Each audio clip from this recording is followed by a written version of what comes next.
also how you've seen her improve this year compared to her freshman year. So proud of Jada. I thought she set the tone for us offensively and defensively. Ask her to play downhill, start the game that way. And I mean, she attacked the paint, made some big shots for us. I was teasing her. She's been under the weather. And I said, well, maybe you can stay sick a little bit longer if you can't breathe and can score 20 and play defense like that. But, she's just tough defensively, and things that do not show up in the stat sheet. The way that she can bring heat to the basketball is exactly what we need. So proud of her. And how she's grown is, now she can go down the floor, call the plays, understands what we're looking for offensively, and has confidence without looking back at me that she can get them in an offense. So that's where she's improved this year.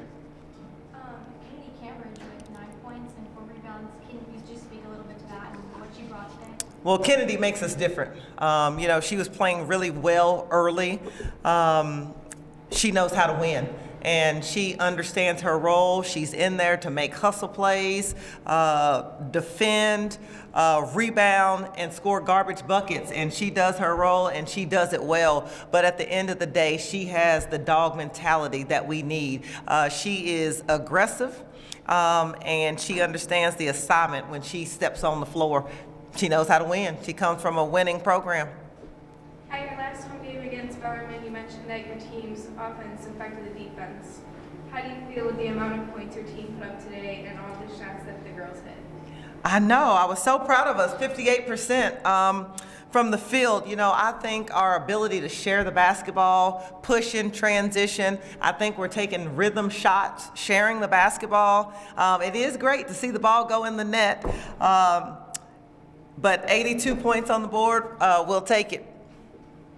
Coach, you guys have had a lot of balance in the center position this year, and today Asia Petty put up her first career double-double. Can you speak about her performance a little bit? So proud of Asia.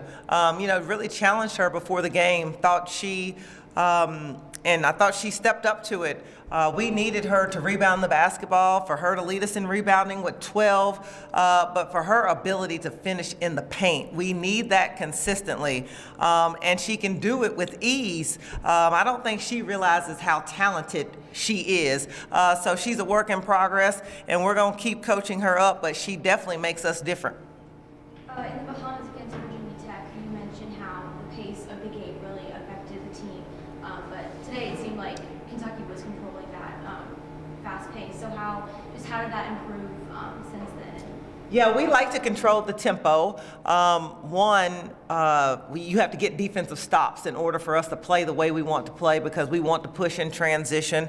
Also, be aggressive defensively. So we started out pressing. And when you press, sometimes our players think, oh, I got to get a steal every time. It might not be for the steal. It might be we took them down late in the shot clock, or we're forcing them to play faster than they want to play.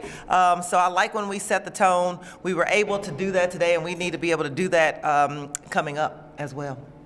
Coach, looked like from social media, you guys went and helped out at the Hope Center. Was it yesterday? Yes, so proud of our players. They went community service yesterday at the Hope Center. Glad that we can team up with them, an unbelievable organization.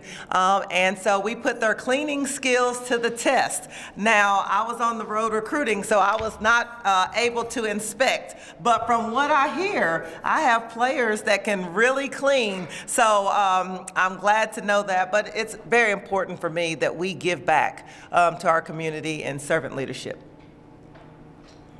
With the third quarter, you guys came out a little bit slower than you did in that first half, and you called a timeout with about 4 minutes left. So what was your message to your team then? Yes, I did call a timeout. Well, it was not a happy message, but we just can't have lulls in the game. And it is a game of runs, but it shouldn't be because of our intensity or lack of effort or energy. So, just try to challenge them. We had a goal that we wanted to hold them under, making sure we finished, even though we were up, not playing the scoreboard, but trying to achieve our goals. And, what we were doing defensively, just not enough intensity in which I was looking for. The next week, you're on the road at Minnesota, and we have Louisville we just had a trip. The girls, are they exhausted? Are they ready for it? What did this past week look like? How to prepare you for the next Well, let me tell you, they are super ready for it because we've been off a week without a game, and we've basically been in basketball boot camp, so they were looking forward to playing anybody, so instead of just going to practice. But this is a big week for us coming up, and they are extremely excited. We're going to Minnesota. It's not like we're traveling back to the Bahamas. We're going to the snow, different ends of the spectrum, but that's okay. But Minnesota's playing extremely well right now. It'll be a big test for us on the road. And then obviously we come back home to play Louisville, which is a huge game that everybody's excited about. So big week in what you practice and prepare for. Thank you, Coach. Oh, you did notice I called a timeout that one. That was not a happy timeout.